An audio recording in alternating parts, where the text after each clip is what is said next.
Joining us now in Toronto is Jason Gorber, film critic with twitchfilm.com. All right, I want to talk about the two big movies opening this weekend. First off, Mama. Yeah, Mama's a terrific film. I really enjoyed it a lot.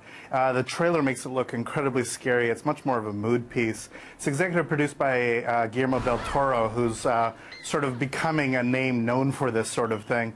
Some of the films he just puts his name on. This one he very much played a major role in helping with the script, getting the assembly together.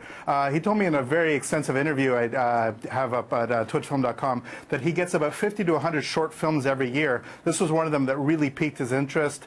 He helped develop it, did it at the same time in Toronto, actually, while he was shooting Pacific Rim. So while he's working on this more than $200 million film, he's working on this little character piece with the then relatively unknown Jessica Chastain. So it was, it's a very powerful piece, and as you can see from the clip, a little bit scary. Yeah, we have a bit of the trailer. Let's take a look. Great. I'd like you to tell me about Mama. No.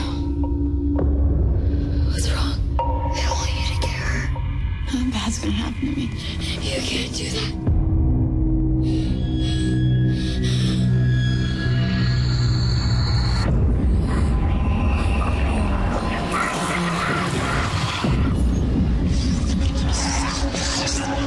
I think someone's coming to visit them. Victoria was under the bed. A ghost is an emotion bent out of shape, condemned to repeat itself time and time And he is a again. filmmaker who seems to be a pretty big fan of Toronto and of Canada. Yeah, he's actually moving here. He's going to be here for at least 2 more years working on a number of TV and film projects. And as part of that interview, he went on and on about how much he enjoys the Canadian cruise and really does love this city.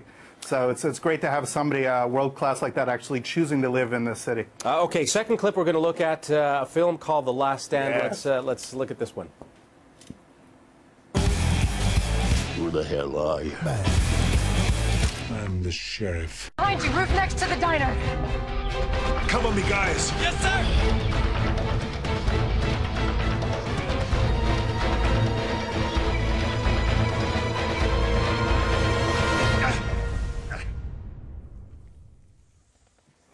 How are you, Sheriff? All right, his film career has not been terminated. Oh, really?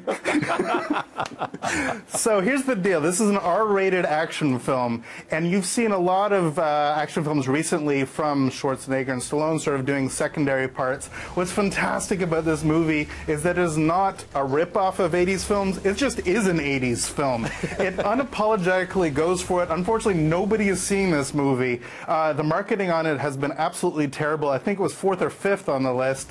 The top 3 taken up by 2 Chastains and 1 Jennifer Lawrence.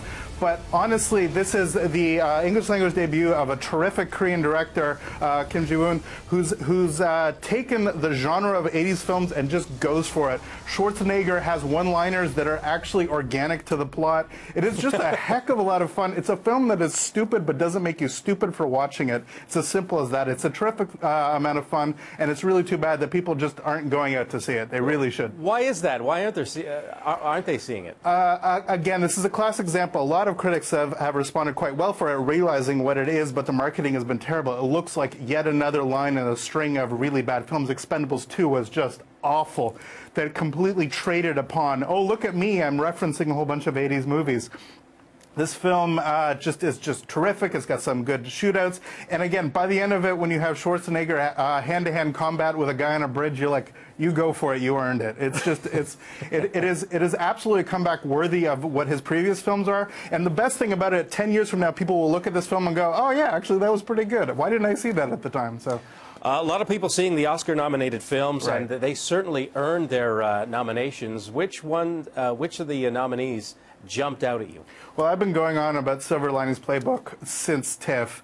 I looked really silly when all the other preliminary awards seasons kicked in and it wasn't getting the love it was getting. It's nice to see it at number 3. People are finally going to that movie, which again has a miserable trailer. It looks like a terrible romantic comedy, but is much better and much more sophisticated than that. I still am pushing for Jennifer Lawrence to get it over Jessica Chastain in the Best Actress category.